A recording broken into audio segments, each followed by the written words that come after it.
Hello friends, आपका स्वागत है आपके यूट्यूब चैनल परफेक्ट स्टडी में। आज हम लोग क्रोमोसोम यानी गुणसूत्र से संबंधित कुछ महत्वपूर्ण से प्रश्न देखेंगे जो कि हर एक एग्जाम में आते हैं। सबसे पहले स्टार्ट करते हैं क्रोमोसोम। क्रोमोसोम यानी गुणसूत्र का नामकरण जो होता है डब्ल्यू वाल्टेयर ने किया था 1888 में। किसने किया था नामकरण गुणसूत्र का? तो डब्ल्यू वाल्टेयर 1888 में किया था। अब आ जाते हैं नंबर 1 पे हाथी। हाथी में देखते हैं कितने क्रोमोसोम की संख्या होती है गुणसूत्रों की संख्या? तो 56 होती है। गुणसूत्रों की संख्या 56 होती है, लेकिन अगर जोड़ी पूछा जाए तो 28 जोड़ी होता है। कितना? 28 जोड़ी। फिर दूसरे नंबर पर आते हैं पैरामीशियम। पैरामीशियम में देखते हैं 30 से 40 गुणसूत्रों की संख्या होती है। 30 से 40 गुणसूत्रों की संख्या होती है।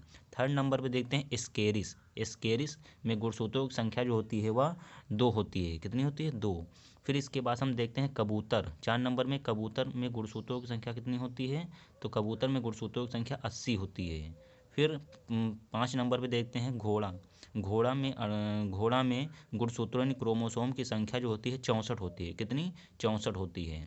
6 नंबर पे आते हैं आलू। आलू में देखते हैं गुणसूत्रों की संख्या जो होती है 48 होती है। कितनी? 48 होती है। फिर 7 नंबर पे देखते हैं प्याज। प्याज में गुणसूत्रों की संख्या कितनी होती है? 16। 16 जो होती है प्याज में गुणसूत्रों की संख्या 16 होती है। फिर इसके बाद 8 नंबर पे आते हैं कंगारू।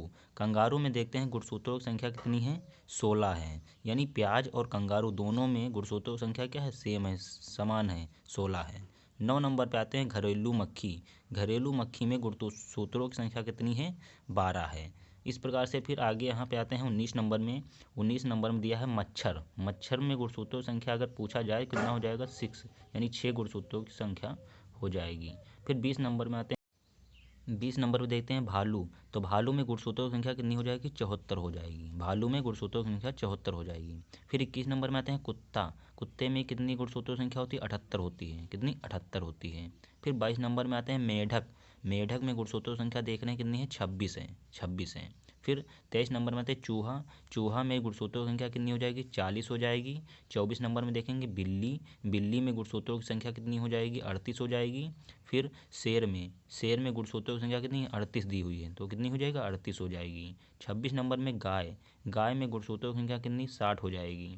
फिर बकरी 27 नंबर में देख रहे हैं। 27 नंबर में बकरी दिया हुआ, बकरी में गुणसूत्रों की संख्या पूछा है कि कितनी हो जाएगी? 60 हो जाएगी। नींबू 28 नंबर में दिया है, इसमें गुणसूत्रों की संख्या 18 और 36 यानी दोनों ऑप्शन ये सही हो जाएंगे। 18 भी होती है और 36 भी होती है। फिर 29 नंबर में देखते हैं गाजर। गाजर में गुणसूत्रों की संख्या कितनी है? ये 18 दी हुई है। कितनी है? 18 दी हुई है। 10 नंबर में देखते हैं फिर गेहूँ हो जाएगा। गेहूँ में गुणसूत्रों की संख्या कितनी दी हुई है? तो ये 42 हो जाएगा। कितना? 42 हो जाएगा। फिर 11 नंबर पे खरगोश। खरगोश में कितना गुणसूत्रों की संख्या हो जाएगा? 44 यानी 2 बढ़ के हो जाएगा। फिर इसी प्रकार 12 नंबर में मनुष्य में गुणसूत्रों की संख्या 46 हो जाएगी, यानी 23 जोड़ी और गुणसूत्रों की संख्या 46 हो जाएगी। फिर चिंपैंजी में देखा जाए, चिंपैंजी में 2 बढ़ करके हो जाएगी, यानी 48 हो जाएगी गुणसूत्रों की संख्या।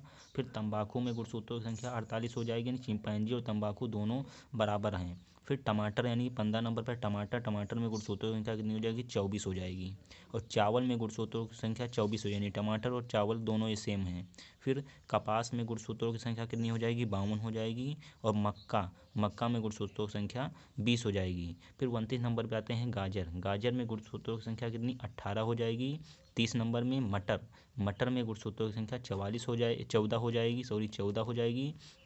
फिर गोभी में गुणसूत्रों की संख्या कितनी दी है? 18 हो जाएगी। सबसे ज़्यादा गुणसूत्र किसमें है? टेरिडोकाइटस 1300 से 1600 गुणसूत्रों की संख्या हो जाएगी। फिर क्वेश्चन नंबर 33 है कि प्रत्येक गुणसूत्र में जेली के समान एक गाढ़ा भाग होता है जिसे कहते हैं, यानी प्रत्येक गुणसूत्र में जेली के समान एक गाढ़ा भाग होता है जिसे हम क्या कहते हैं? जिसे हम मैट्रिक्स कहते हैं। क्या कहते हैं? मैट्रिक्स कहते हैं। इस प्रकार ये वीडियो पूरा कंप्लीट होता है। अगर ये वीडियो आपको अच्छा लगे तो इसे लाइक करें और चैनल को सब्सक्राइब करें। धन्यवाद।